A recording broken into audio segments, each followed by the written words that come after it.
Osée. Chapitre 5.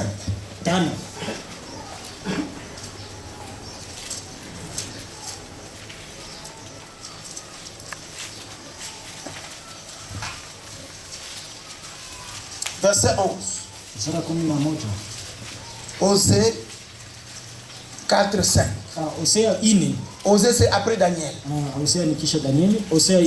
La prostitution, le vin et le mou font perdre l'essence. La prostitution, le vin et le vin nouveau font perdre l'essence. C'est-à-dire, quand quelqu'un commence à boire, petit à petit, il va perdre la raison. Observez seulement ici chez nous. Quand quelqu'un commence à boire, pour commencer, c'est un homme sérieux, gentil. Au fur et à mesure qu'il boit, il chante. Il ne mange même plus encore. Il a l'argent pour acheter à manger. Lui, il va acheter la boisson. Il est au bar, les enfants à la maison affamés, mais lui achète la boisson au bar. Vous voyez que Dieu place la boisson et la prostitution au même niveau. Quand quelqu'un aussi commence à se prostituer, elle peut être une femme de 50 ans. Elle commencera à se déshabiller devant un garçon de 15 ans. Un enfant à l'âge de son enfant. Ça n'a pas de sens. Si vous continuez à boire, vous allez perdre l'essence. C'est pourquoi un chrétien doit avoir le discernement. Ça dit, la portion ici, quand Frère vraiment parle, il parle d'abord simplement du discernement normal. Ça dit, un homme normal discerne qu'est-ce qu'il faut donner à son corps et ce qu'il ne faut pas donner à son corps. Qu'est-ce qu'il doit manger et qu'est-ce qu'il ne doit pas manger. Imaginez-vous quelqu'un vient vous dire, ça c'est l'acide sulfurique. Tu as soif, prenez l'acide sulfurique. Est-ce que vous allez boire? Vous avez le discernement. Non. Si je prends l'acide sulfurique, ça va me tuer. Vous allez refuser. Ou bien quelqu'un, il va attraper un crapaud. Il vous dit que non, tu peux manger ça. Et tu vas manger ça. Tu as le discernement. Les crapauds, si on les mange, si vous le mangez, vous allez avoir des problèmes. Ça veut dire pour votre corps, vous-même, vous devez avoir le discernement. C'est pourquoi Paul dit, on doit avoir le discernement le meilleur.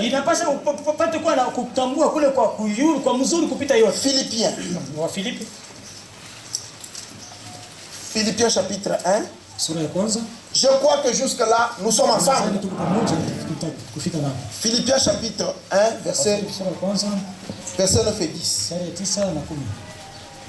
Et ce que je demande dans mes prières, c'est que votre amour augmente de plus en plus en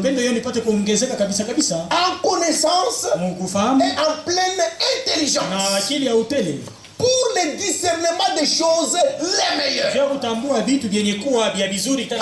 que vous soyez purs et irréprochables pour le jour de Christ. Paul prie, il dit aux Philippiens, ce que je demande dans mes prières, c'est que vous puissiez augmenter, que votre amour augmente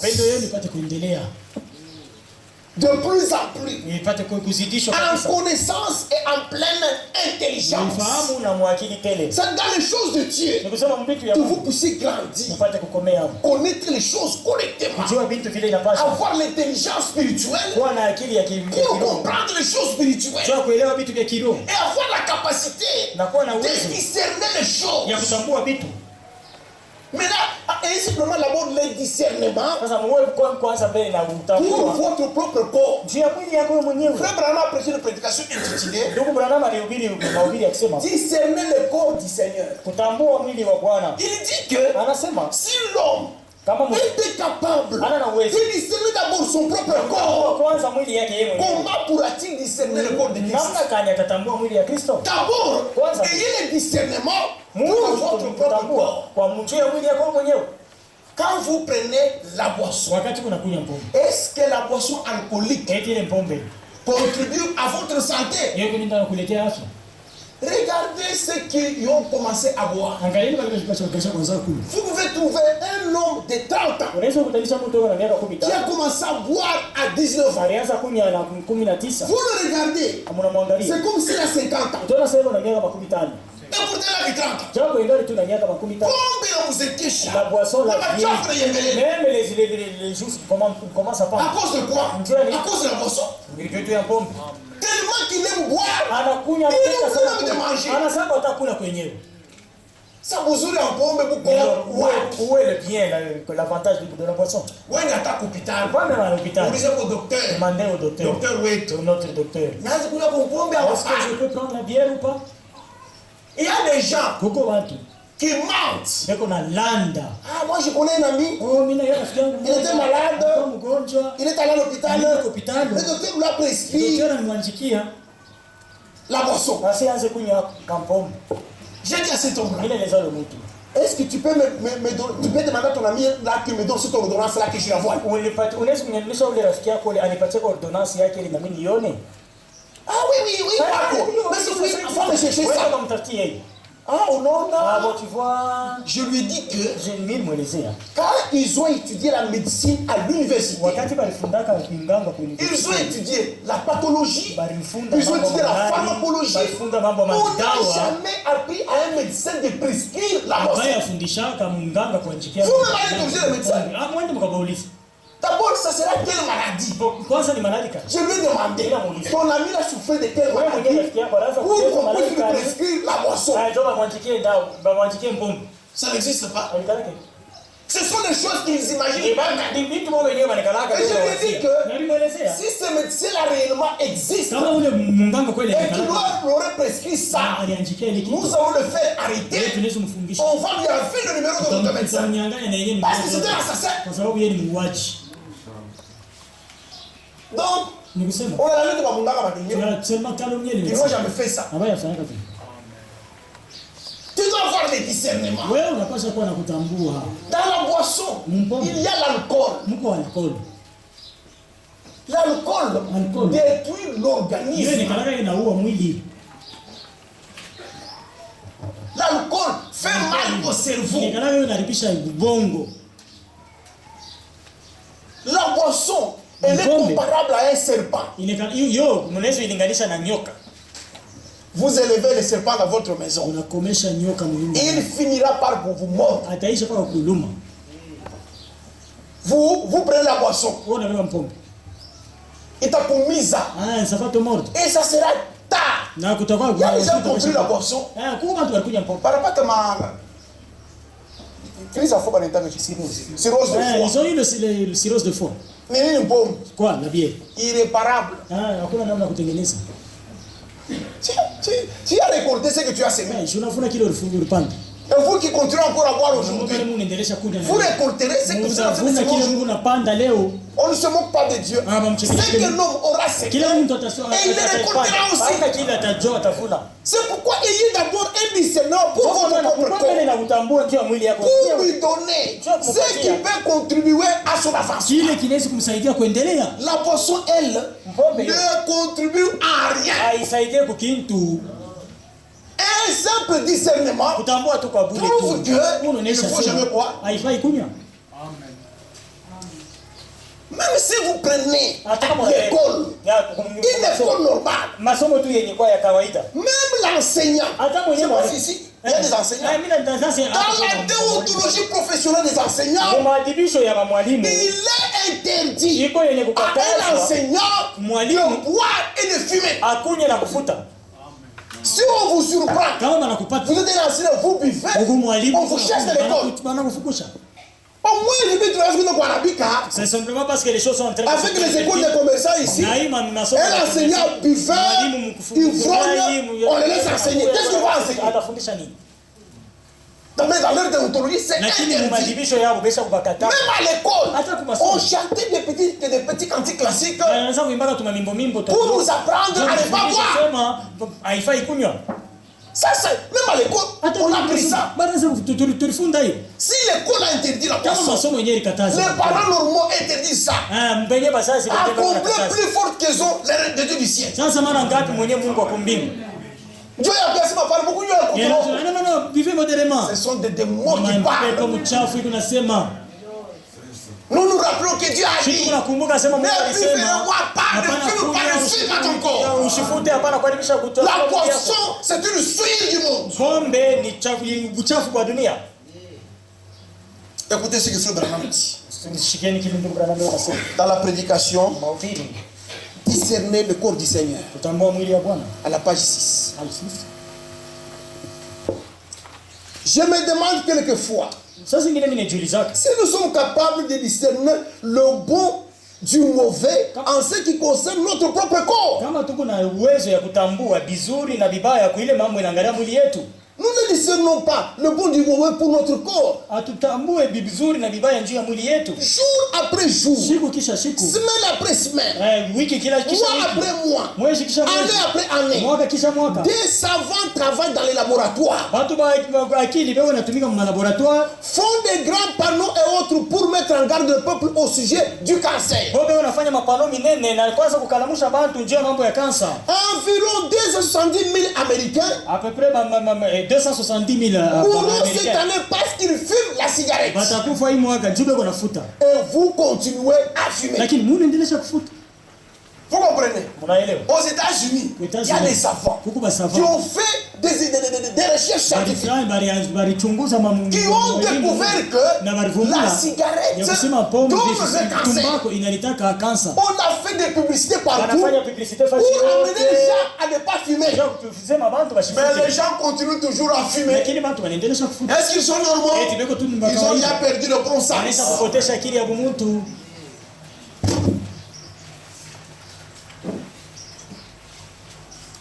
Avez-vous lu cet article l'autre jour?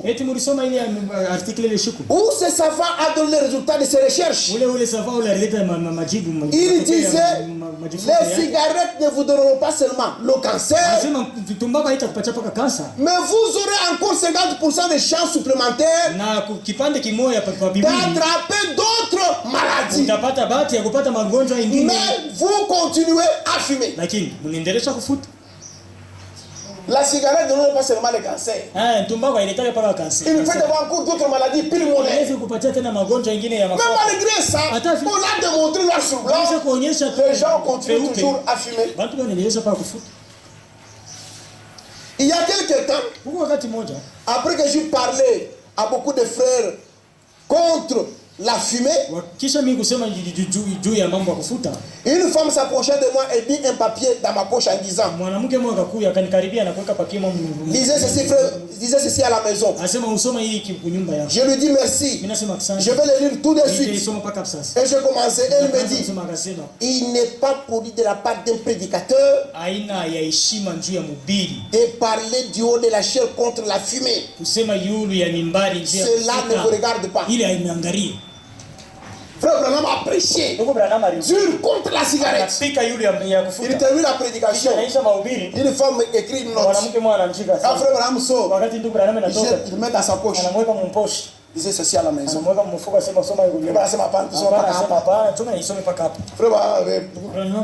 Il n'est pas poli de la part d'un prédicateur.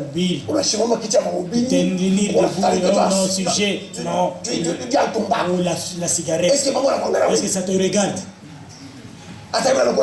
Même si je mourrais de maladie, quand je mourrais là, est-ce que tu seras là? Et cette femme-là était non. C'est une femme qui avait perdu le bon sens. Même ici, il y a ici certaines personnes, quand nous parlons ici, dans leur cœur, ils se disent, Je m'en viens leo ni paka mama mtumbako na pombe. Ah leo ni paka mtumbako na pombe. Aujourd'hui c'est seulement la fumée et la boisson. Attends comment on a même si tu refusais. Vous savez ce que ça me dit. Je te lirai ce que en réponse à ce que ça j'ai répondu c'est mon devoir de parler contre tout ce qui est mauvais. Que Dieu vienne en aide aux prédicateurs qui ne peut discerner par le Saint-Esprit les besoins sur l'assemblée. Dieu a dit ce corps est le temple du Saint-Esprit. Si vous l'essuyez avec la boisson et la cigarette, Dieu les détruira. Nous devons prêcher contre ces choses.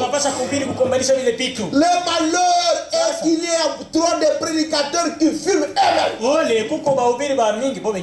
C'est cela qui ne va pas. Et ils n'osent pas en parler dans leur assemblée. Parce qu'ils sont eux-mêmes coupables. Nous prêchons le message d'Abraham. Nous prêcherons contre tout ce qui est mauvais. Nous prêcherons tout ce qui est faux. Et en particulier contre la cigarette et contre la boisson. Et nous le faisons. C'est pour sauver ta vie. Parce que tu t'es engagé sur la voie de la mort. Mais là, imaginez-vous quelqu'un qui veut dire non. Bon, continuez seulement à fumer. Jusqu'à ce que Dieu vous aide à abandonner la fumée. Non. Toi-même, tu dois décider de ne pas fumer et de ne pas boire. Le royaume de Dieu, il faut user de la violence. Vous-même, vous prenez la décision. Comme j'ai écouté la parole. Là, nous allons faire un tobacco. Nous allons faire un pomme. Vous vous mettez à genoux. Vous vous consacrez au Seigneur. Vous parlez au Seigneur. Jusqu'à ce que vous sentiez dans votre cœur que la chose est partie. Et vous sortez d'ici, vous dites, mais la pomme, attends, là, c'est à vous de décider. Il n'appartient pas à Dieu de venir. Dieu ne peut pas agir contre votre volonté. Les témoins de Jéhovah ne croient pas à l'enlèvement. Le jour de l'enlèvement, que Dieu vienne les prendre. Ils vont accepter. Non, est-ce qu'ils vont accepter? Non. Dieu lui viendra derrière votre décision. Si vous décidez d'abandonner, il viendra vous aider d'abandonner. Mais la décision, elle doit venir de vous. Mais nous prêcherons contre la cigarette, contre la boisson, jusqu'à ce que nous mourons. Et après nous, il y aura contre des prédicateurs. Ils nous colleront contre nous. On ne va pas mélanger ça. Et vous savez, il y a une femme du temps de frère Branham qui se moquait de notre soeur qui venait au tabernacle. Qui avec votre prédicateur là, un boussard, il parle des histoires de l'Antiquité. Il ne connaît pas la science, il est en retard. Et il se moquait de notre soeur. Dans son église, elle était monitrice de l'école. Et il avait un pasteur qui buvait, qui fumait. Un pasteur aux idées larges. Un pasteur civilisé. Qui ne pouvait pas condamner les péchés. Nous sommes sauvés par grâce. Parce que si c'était par nous, autres personnes seraient sauvées. Donc nous tous nous comptons sur la grâce de Dieu. Nous tous nous sommes des pécheurs. Ça, ce n'est pas l'évangile de Jésus. L'évangile de Jésus nous fait sortir de l'esclavage du péché. Et un jour, cette femme-là est tombée malade. On l'a menée à l'hôpital. On l'a soignée. C'était incurable. Elle était sur le point de mourir. Et Dieu a ouvert la porte. Et l'a vue au-delà du Jourdain de la mort. Elle devrait aller au séjour de mort. Dans les tourments. Et elle a vu ça. Quand elle a vu, Elle a dit, appelle-moi le pasteur. La femme était dans la chambre où elle était hospitalisée. Le pasteur était dans une salle d'attente, en train de fumer. On vient lui dire, la soeur telle te cherche. La soeur pleurait là. Il jette, il aiguille. La soeur la regarde, le regarde. Elle lui dit, tu es un méchant. Tu m'as vu prendre une mauvaise voie. Et tu ne m'as pas averti. Tu m'as laissé. Maintenant mon âme est perdue. Dieu te demandera mon sang. Cherche-moi Frère Branham. Quand on est allé chercher Frère Branham, elle était décédée. Avec son bon pasteur, civilisé, aux idées larges, il l'a amené où? Il l'a amené à l'enfer. Un bon pasteur, c'est celui qui voit le mal et il condamne le mal. Il voit le mal, il se tait, il rendra compte devant Dieu.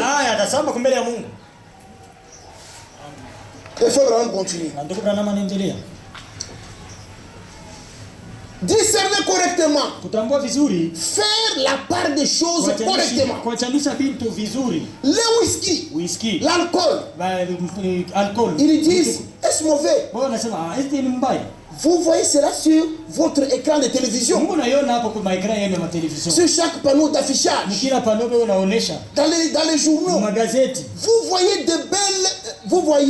de belles jeunes femmes buvant de la bière. Et cela vous montre le point de départ. Regardez un peu plus tard comment elles deviennent. Cela intoxique leur esprit. Il y a accroissement terrible de troubles mentaux. Cela crée l'immoralité parmi les jeunes. On fait des publicités, on montre des jeunes belles femmes avec de la